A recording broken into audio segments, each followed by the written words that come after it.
Welcome back to Loan Officer Success Live, and this is the Coach's Corner powered by Premier Lending. Your host, mortgage leader and business builder, Devin Dubuque, and the coach with the winning playbook, Rick Koenig. Together, they're bringing you real strategies, no fluff insights, and the exact steps to grow your mortgage business. Buckle up because this is Loan Officer Success Live. We're back. Good. What's up, Coach? Afternoon. At least you're on the East Coast. Yeah. Well, we're a few minutes behind, guys, so we apologize for that. But I think we had a great episode packed in for you. And, we left off last year talking about 2026 and how to get out there and start planning. And, here, first off, you're here. So that means you're not the average realtor originator. You're here to step up in 2026 and make sure it goes well. And so we're going to start by talking about reflecting and realigning, because before you build, you got to take inventory, right? So most people rush into the new year with hype and hustle, but the pros, the champs, they slow down, extract the gold, and hey, let's do it, Coach. You ready to do it? Yep. Why don't we, I think we need to start with the wins, okay?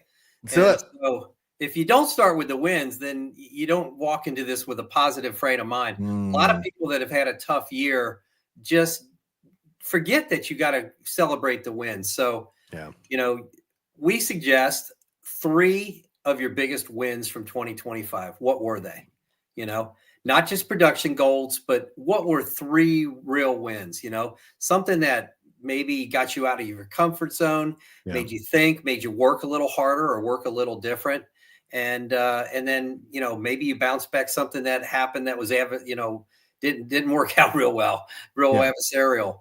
But, when you have wins, you're thinking in a positive way. And that's what we want. We want you to start this thing. Well, what worked? Positive.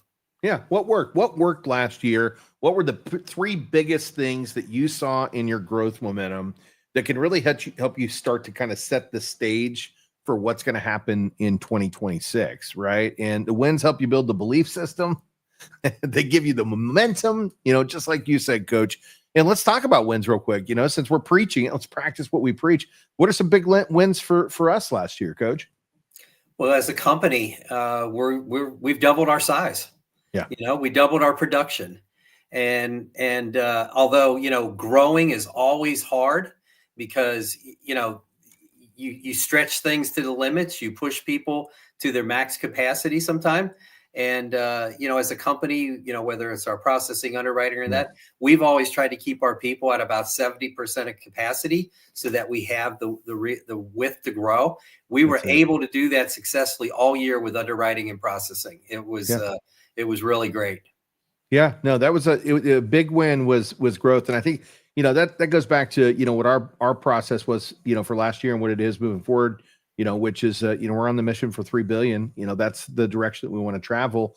And step 1 was to double in size in 2025. And we've done that. So that's a massive win, right? But again, I think there's some other wins that are contributed inside of that.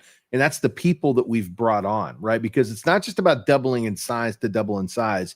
It's also about scaling up by adding the right people to the team to help you to scale in size.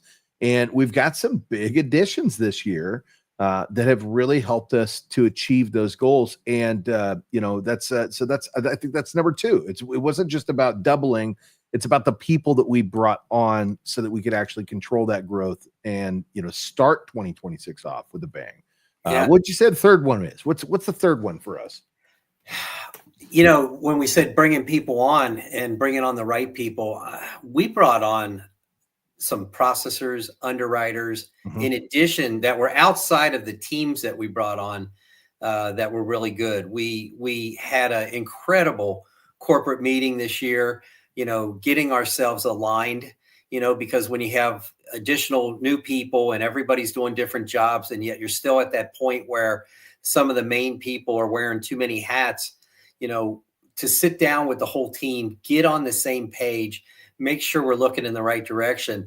I think that was a win. We sat down with the entire team about a little over a month ago. Alignment. And, that type of meeting can become, it can be very adversarial. It can be, people fighting with each other. And we did a great job. We actually had somebody in there that's going to be our first big win going into 2026, even though they're going to start in 2025. Right. We had somebody who wasn't even an employee in that meeting who was like, oh my gosh, this was awesome.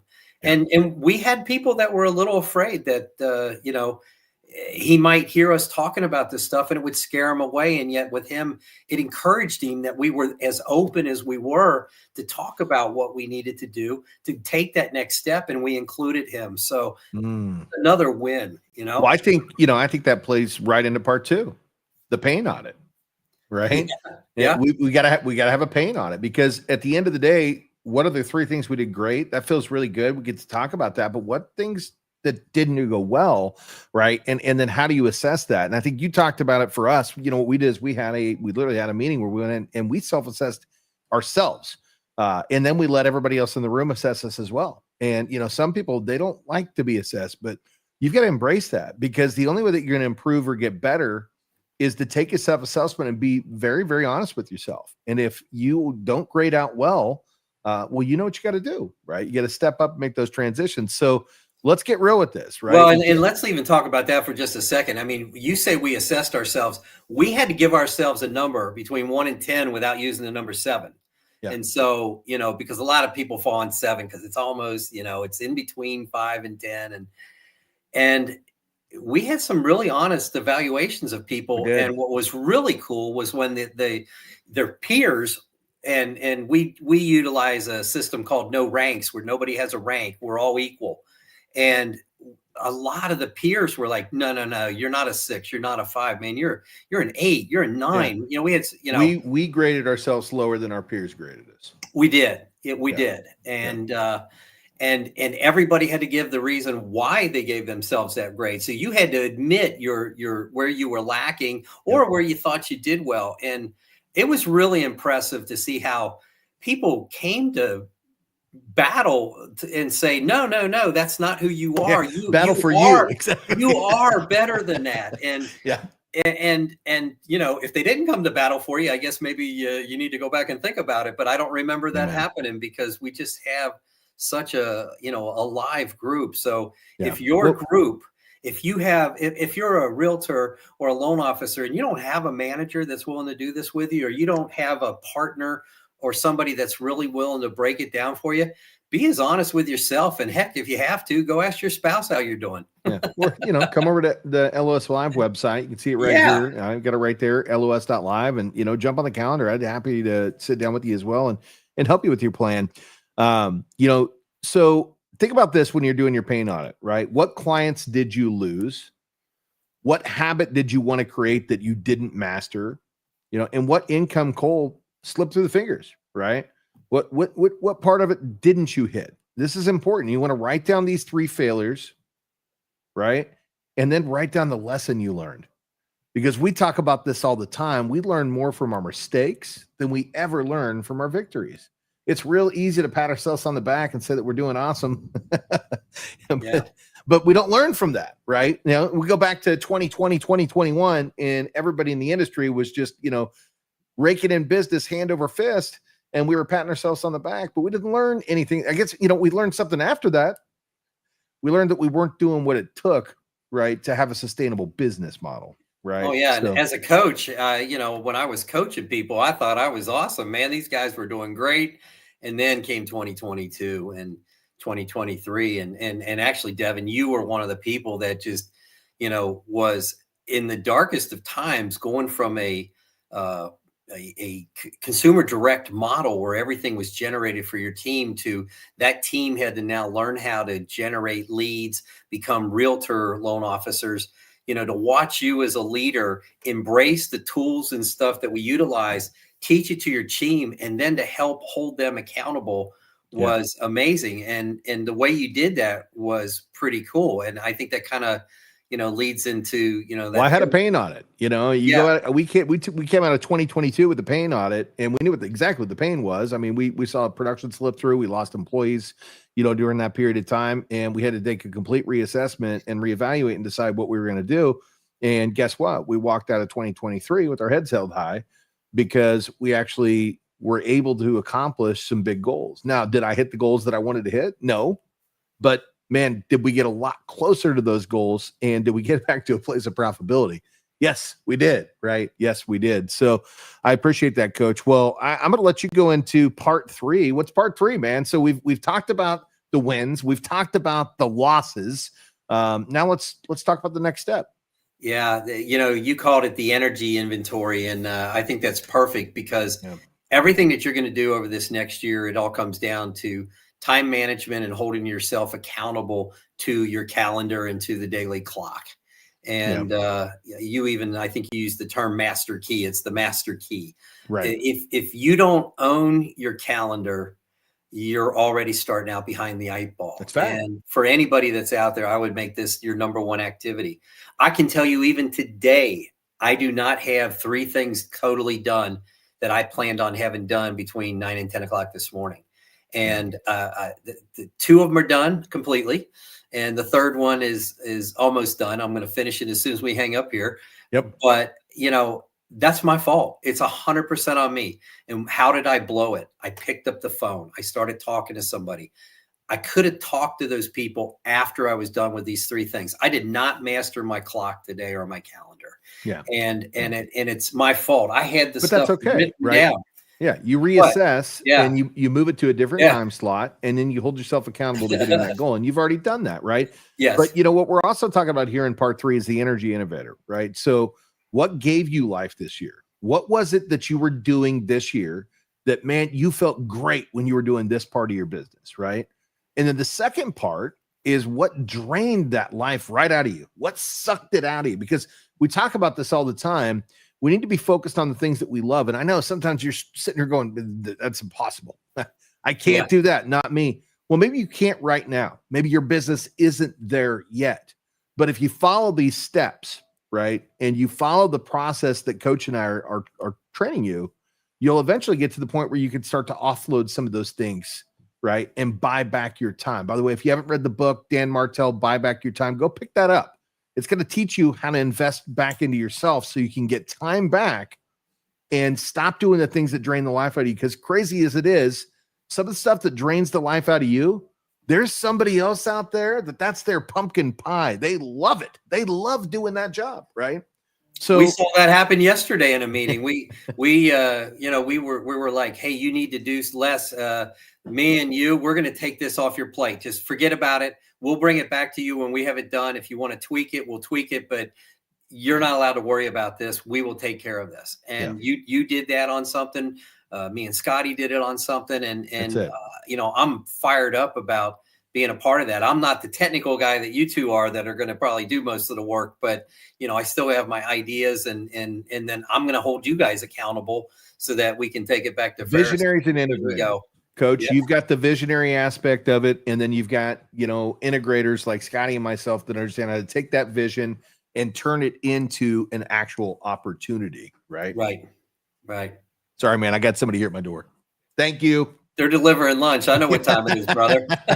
Well, lunch is a smoothie these days because, I got to lose some pounds. But, at the end of the day, yes, I've got some lunch to eat. So let's go to part 4. And part 4 is the relationship reboot, right?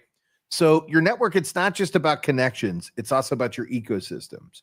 So what you got to pay focus on is what relationships grew and served your vision in 2025.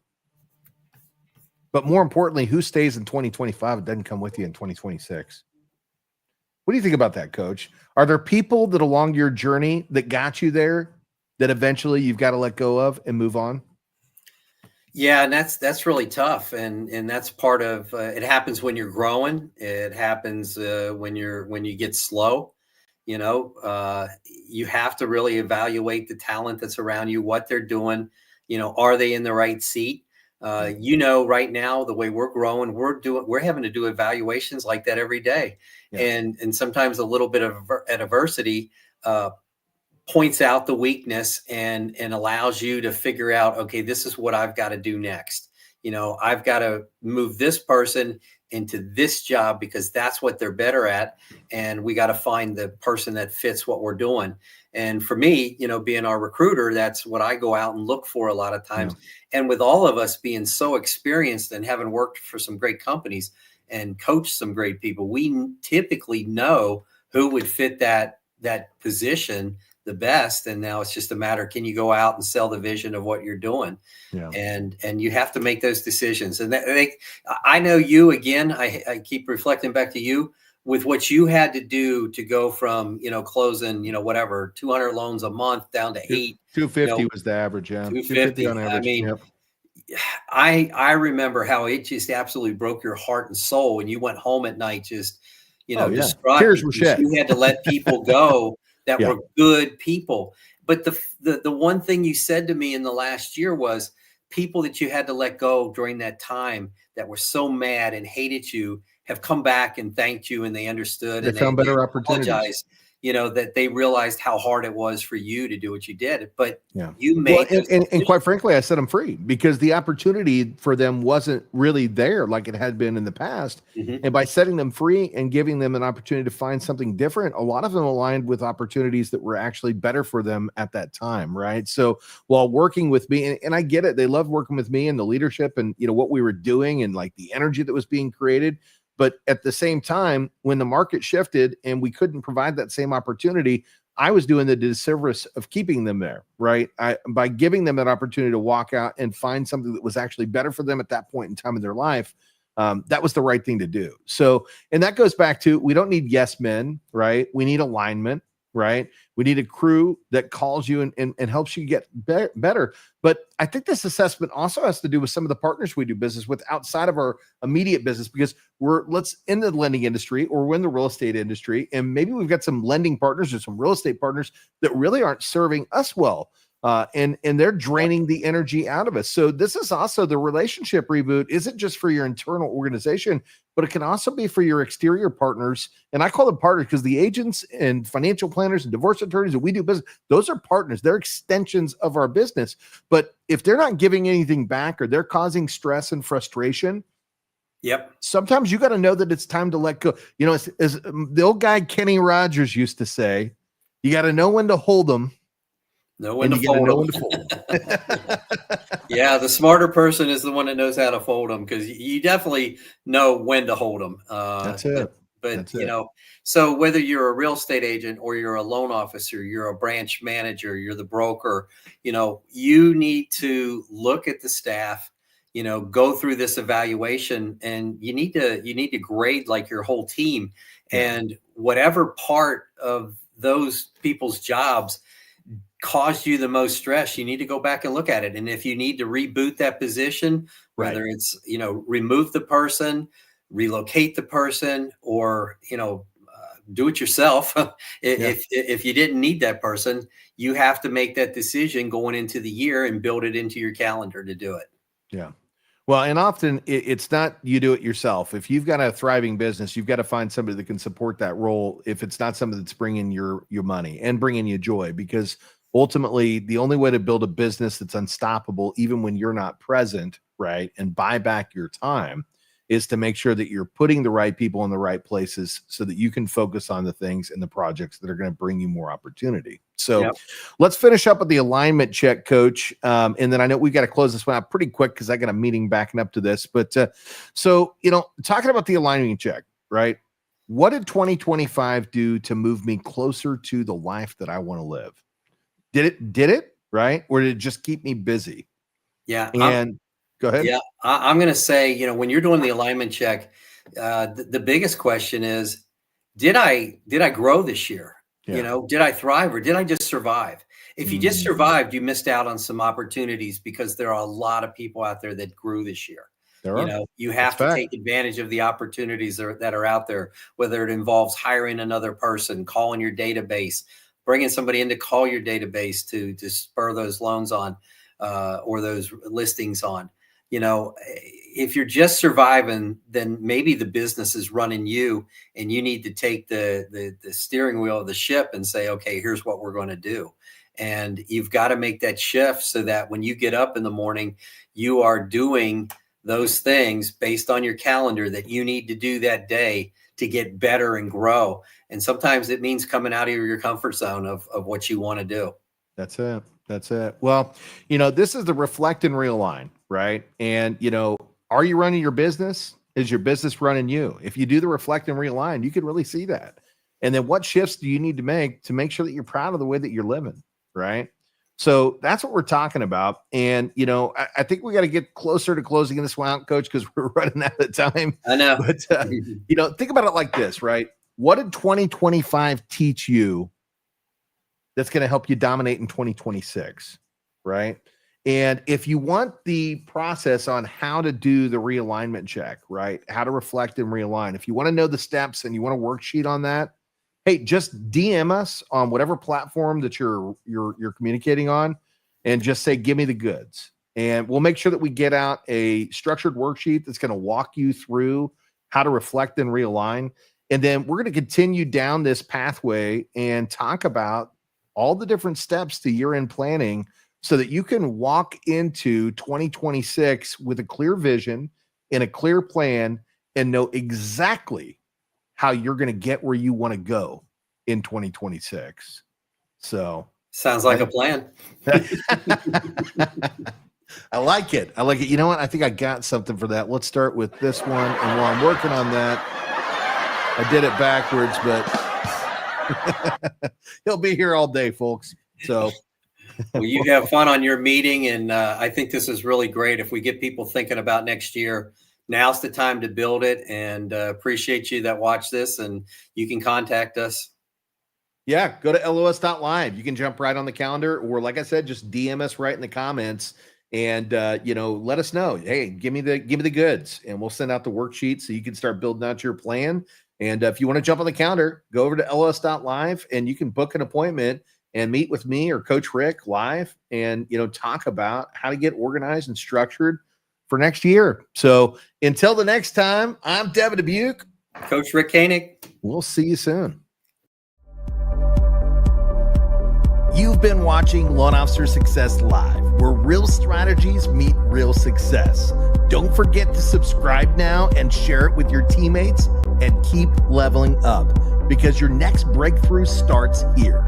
If this fired you up, don't just watch success, go out there and build it.